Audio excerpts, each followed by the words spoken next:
thing? Yeah, tell them all the problems, good, bad, the ugly. What we got going We're on? gonna be on the bad. We're gonna be here about another hour. No, I'm just kidding. So this is what we got. This is what we've come up with. Pay attention to the corners back there. They're not done on the back part of the house.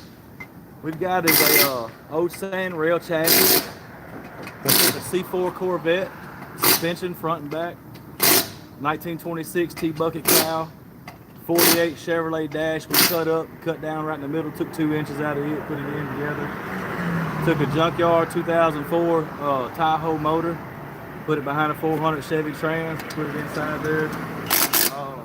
Cut down the grill. We had a damaged grill there on the bottom, so we took it, cut it down, and made it look brand new.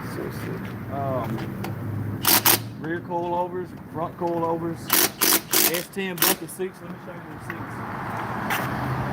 seats. In stock. Seats, regular old jump seat, extended cab, S10 seats. They fit like a glove in there. Airplane steering wheel. Got all the switches in, getting ready to build us a little clock inside the center panel here. Everything's pretty much together.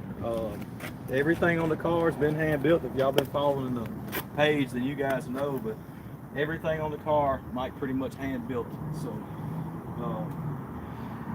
gas pedals, I mean everything pretty much. The wiring, we did it all in less than a month. So we can't, no matter if we win this contest or not, to me, I feel like we've already won. Yep. As people, as what we do and what we love.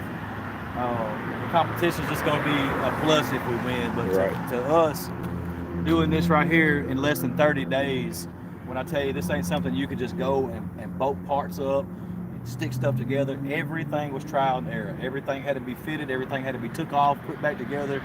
Everything was a learning curve on top of that too as well.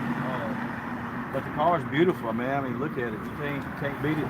We did some forced rust on it yesterday, as y'all can see what it looks like today. It looks like a whole different car. It was shiny silver yesterday, so got the radiator mounted. Pretty much the car's ready to go. Get it fired up, and we'll be moving. So overall, the whole experience for you. I love it. I'm not gonna lie, man. I've learned some things, obviously, from Mike. You can't never stop learning. I don't know if he's learned anything. Yeah, I picked up some things. I think we all learned a lot, and just being in this experience, doing this with Mike, like it's really been. I guess you could say it's kind of sentimental time to me because we built a car that there's not another one like in the world. Yeah. You know, you can't go and buy this car. I mean, you can if you get the money, you can buy this one, but you can't just go out and buy a car. That's like right. this. You can't go buy these doors. You can't go buy these quarters. You can't go buy nothing but the cow. I mean, you can go get the cow, and good luck finding that. Right. You know, we got the sand rail chassis for $125. We got a full Corvette for $600 with no motor and transmission in it. Sold the dash out of it for $100. We sold the wheels and tires for $300. Sold the body for $200. So we literally got $100 in suspension on this car, other than the coilovers. Coilovers cost us just as much as the Corvette did. So, we got $400 in the coilovers. We got $100 in the whole suspension.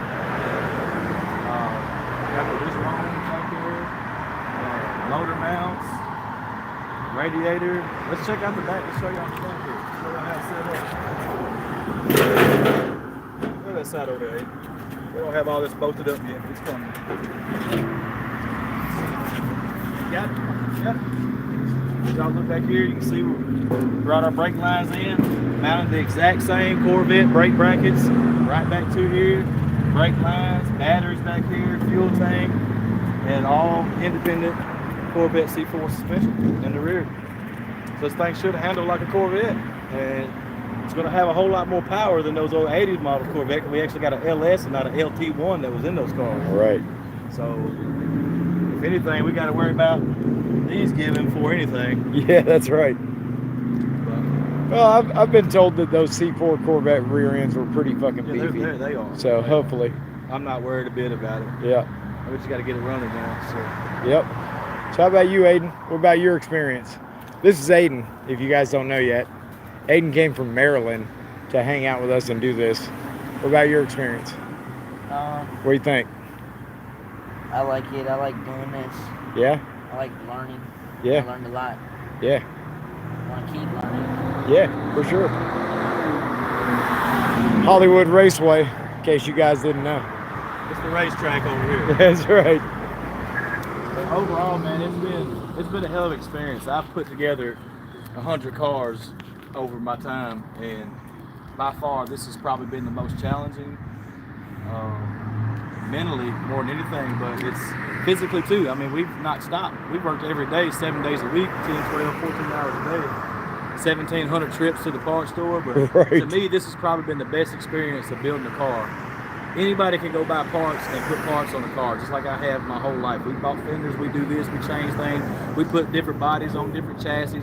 Anybody can go do this. To be able to come out here and shake your own metal, pull all this out, and see all this done. I've never been around metal at all.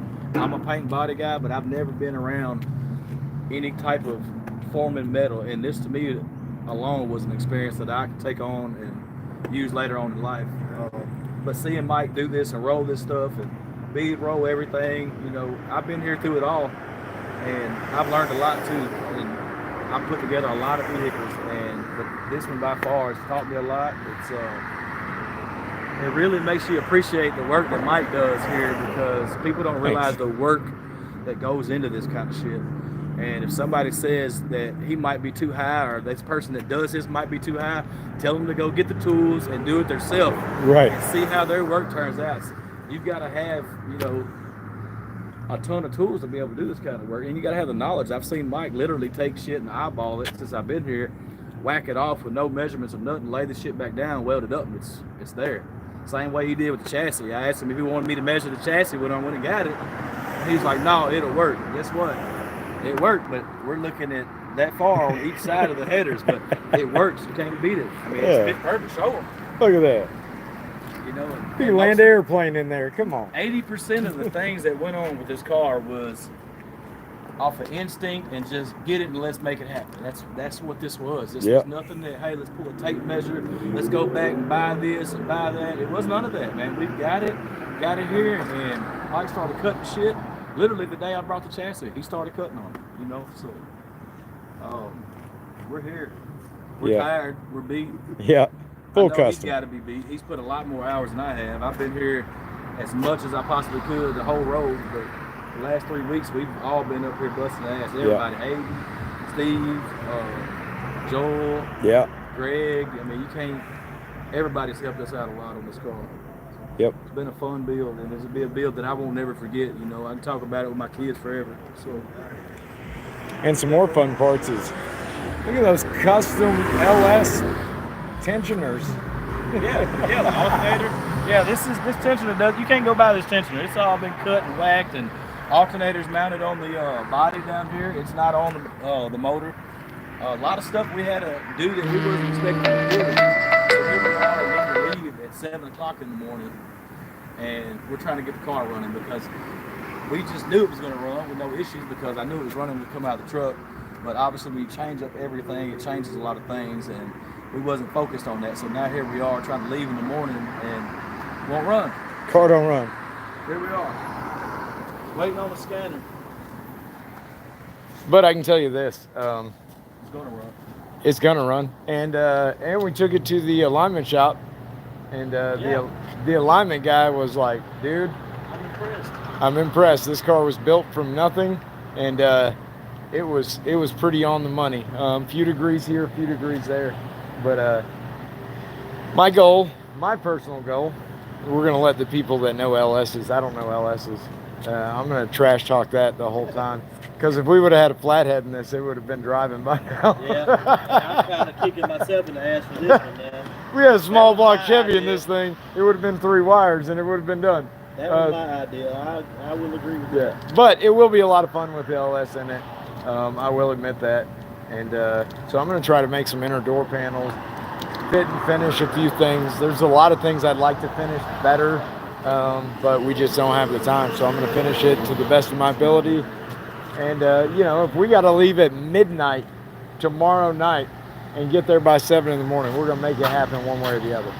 So anyways, there it is. There's the guys. Appreciate you guys checking it out.